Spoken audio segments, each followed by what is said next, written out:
तो हम लोग अभी पढ़ने वाले हैं, क्या पढ़ेंगे? Income tax. ठीक है, तो इनकम टैक्स में हम लोग को जानना है कि इनकम टैक्स क्या है। तो ये एक ऐसा चीज है ना, ऐसा सब्जेक्ट है जिसमें कि थोड़ा बहुत जानकर आप नहीं जान पाइएगा कि इनकम टैक्स का डेफिनेशन अगर आपको बता दें कि ये डायरेक्ट टैक्स होता है ना, प्रोग्रेसिव इन नेचर होता है, तो ये सब बता देंगे तो आप इनकम टैक्स समझिएगा। ऐसा बिल्कुल भी नहीं। जब तक कि पूरा इनकम टैक्स का सिलेबस नहीं खत्म होगा ना, जब तक आप समझ तो जाएंगे थोड़ा बहुत, लेकिन कंप्लीटली आप नहीं बोल सकते कि I have knowledge of income tax subject. ठीक है, तो इनकम टैक्स हम लोग बचपन से सुनते आ रहे हैं, है ना। तो ये इनकम टैक्स, ये तो इतना जानकारी है कि किस पे लगता है टैक्स, तो इनकम पे लगता है। इनकम टैक्स किस पे लगेगा? इनकम पे लगेगा। तो हमारा इनकम पे इनकम टैक्स लगेगा। तो इनकम क्या होता है, इसको हमको सीखना है। ठीक है, उसके बाद उस इनकम पे हमको क्या लगेगा? टैक्स। तो ये टैक्स क्या होता है, इसको हमको जानना है। ठीक है, ये इनकम टैक्स कौन पे करता है? बोलो बोलो, कौन है वो? कौन पे करता है ना? हमको नहीं मालूम, है ना, हमको नहीं मालूम कि कौन पे करता है, लेकिन एक जनरल भाषा में अगर हम बोले तो कौन पे करता है, तो हम खुद पे करते हैं, है ना। मतलब हम लोग ह्यूमन बीइंग्स हम लोग पे करते हैं। ठीक है, तो हम लोग ह्यूमन बीइंग्स जब पे करते हैं इनकम टैक्स, तो हम लोग किस नाम से जाने जाएंगे? नहीं, उसको बोलते हैं इंडिविजुअल। ठीक है ना, इंडिविजुअल। तो सबसे पहले हम लोग ये जानते हैं कि वो कौन है जो इनकम टैक्स पे करेगा।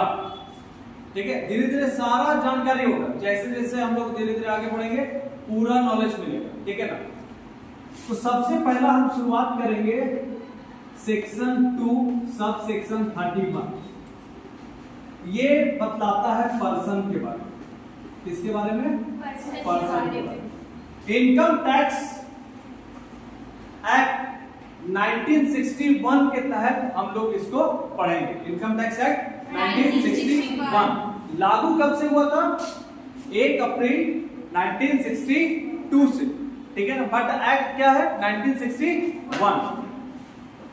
तो उसमें हम लोग सेक्शन 2 सब सेक्शन 31, तो ध्यान में रखिएगा कि जो भी सेक्शन 2 जो होता है ना, हम लोग लॉ वगैरह में जो भी पढ़ते हैं ना, सेक्शन 2 की बात कर रहे हैं, तो लगभग हर डेफिनेशन सेक्शन 2 में रहेगा। ठीक है, हर डेफिनेशन कहाँ रहेगा? सेक्शन 2 में। जैसे कॉन्ट्रैक्ट एक्ट में तुम लोग पढ़ा था, है ना, ऑफर का सेक्शन 2A, है ना, promise section 2B, consideration section 2D। वैसे ही हम लोग कोई भी डेफिनेशन जब पढ़ते हैं उसके बारे में जानकारी होता है कोई भी एक्ट का, वो सेक्शन 2 में, है ना, जनरली रहता है। तो पर्सन, इनकम टैक्स की नजर में पर्सन कौन कौन होता है?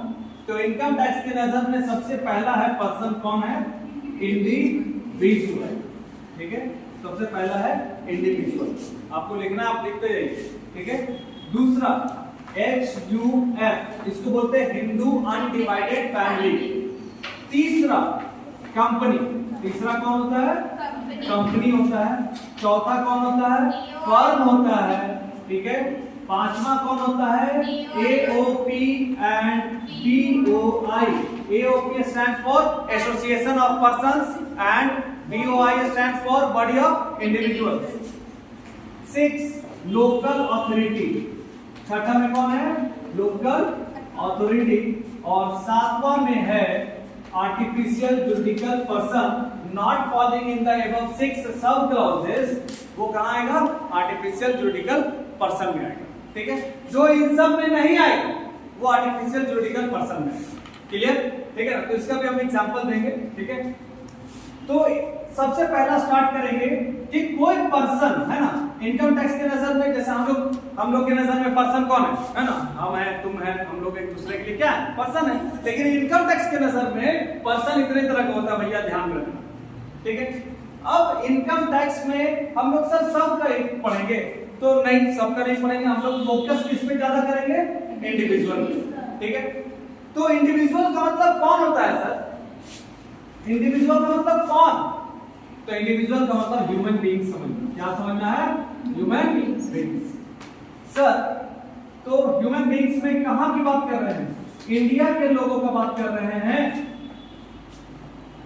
क्या सिर्फ इंडिया की बात कर रहे हैं? इंडिया में सिर्फ ह्यूमन बींग है?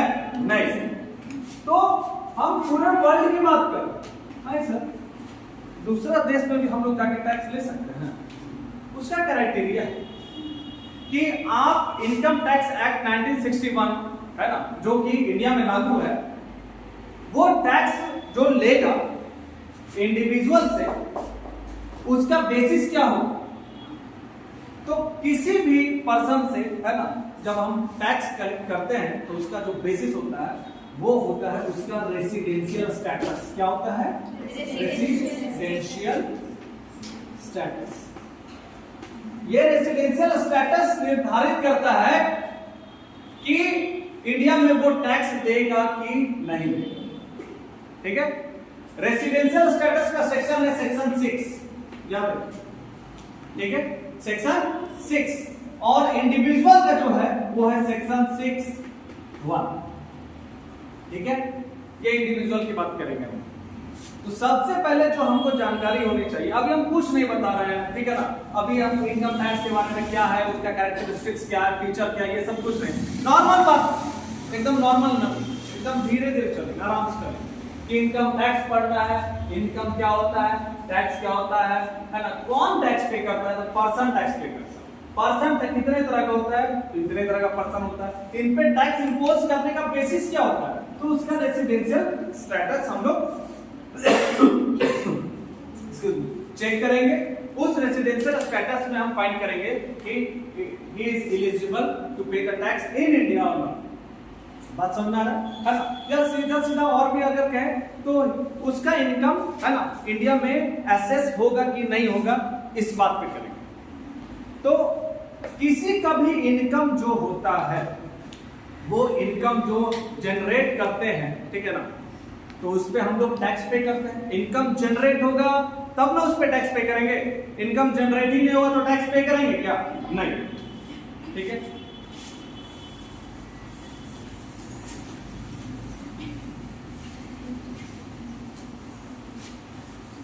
तो अब ऐसा है ना कि ये जो इंडिविजुअल की बात कर रहे हैं, ठीक है, ये इंडिविजुअल की बात कर रहे हैं, ठीक है, ये इंडिविजुअल टैक्स कब पे करेगा? किस इनकम पे करेगा? तो सेक्शन 14 के अनुसार, पहले समझिए, सेक्शन 14 के अनुसार इनकम टैक्स में 5 हेड्स ऑफ इनकम होता है। कितना होता है? 5 हेड्स ऑफ इनकम। ये 5 हेड्स ऑफ इनकम में सबसे पहला आता है, वो होता है इनकम फ्रॉम सैलरी। क्या होता है? Income from salary, salary. दूसरा होता है income from house property, income from house property. तीसरा होता है PGBP, प्रॉफिट और गेन फ्रॉम बिजनेस और प्रोफेशन। चौथा होता है कैपिटल गेन। चौथा क्या होता है वो? Capital gain. और पांचवा क्या होता है? Income from other sources. पांचवा क्या होता है? Income from other sources. अब ये इंडिविजुअल, कोई भी इंडिविजुअल, ये जो इंडिविजुअल है, ठीक है, इसका जो भी इनकम हो, जैसा भी इनकम होगा, उस इनकम को हम इन 5 हेड में फिट करने का प्रयास करेंगे कि उसका जो इनकम है, उस इनकम को पहचानेंगे कि क्या उसका सैलरी से इनकम आया है, क्या उसका हाउस प्रॉपर्टी का इनकम है, क्या उसका PGBP का इनकम है, क्या उसका कैपिटल गेन का इनकम है। अगर इन चारों का इनकम नहीं है, इसका मतलब वो किसका इनकम होगा? इनकम फ्रॉम अदर सोर्सेज से होगा। ठीक है, तो अभी सिर्फ एक ओवरव्यू दे रहे हैं, धीरे धीरे इसको हम पूरा एकदम पूरा रूल के साथ पढ़ेंगे, एक एक चीज दिमाग में फिट होगा आपका। आए बात समझ में? ठीक है, तो अब इसमें ये जान लीजिए, income from salary, income from salary का सेक्शन होता है सेक्शन 15 से लेकर 17 तक। कहां तक होता है? 15 से लेकर 17 तक। इनकम फ्रॉम हाउस प्रॉपर्टी का सेक्शन होता है सेक्शन 22 से 27, ठीक है, 22 से 27। तीसरा होता है सेक्शन 28 से 44, याद रखिएगा ये सब, ठीक है ना। अभी नहीं आ सकता, कॉम्पिटिटिव एग्जामिनेशन वगैरह में आ सकता है। फोकस ऑन योरसेल्फ ओनली, ठीक है, अपने पे ध्यान दो, ठीक है। देखो, इनकम फ्रॉम सैलरी सेक्शन 15 से 17, इनकम फ्रॉम हाउस प्रॉपर्टी 22 से 27, पीजीबीपी का 28 से 44, कैपिटल गेन का सेक्शन 45 से 55 और इनकम फ्रॉम अदर सोर्सेज का सेक्शन 56 से 59। तो ये 5 हेड ऑफ इनकम, ठीक है। तो अब ये 5 हेड ऑफ इनकम होगा, है ना। तो इनकम हम कैलकुलेट करेंगे, या सुनो, इनकम क्या हम करेंगे, कैलकुलेट करेंगे। और इनकम कैलकुलेट जब करेंगे तो हर हेड का कैलकुलेट करेंगे, तो जो भी टोटल करेंगे उसको बोलेंगे टोटल इनकम, ठीक है। उसके पहले ग्रॉस टोटल इनकम होता है, तो अभी उसमें बात नहीं कर रहे, बस टोटल इनकम पे बात करेंगे, ठीक है ना। लीव नेक्स्ट, यहां देखिए। तो अभी हम बात कर रहे थे 5 हेड्स ऑफ इनकम, ठीक है, सेक्शन 15 से 17 ये सब हो गया हमारा, ठीक है। अब हम लोग बात करेंगे कि एक और चीज होता है जिसको हम बोलते हैं प्रीवियस ईयर। क्या होता है? प्रीवियस ईयर, सेक्शन 3, ठीक है, प्रीवियस ईयर। प्रीवियस ईयर का मतलब क्या होता है कि आप जिस ईयर पैसा कमाते हैं उस ईयर बोलते हैं प्रीवियस, ठीक है। क्या होगा, ऐसा कैसे हो गया?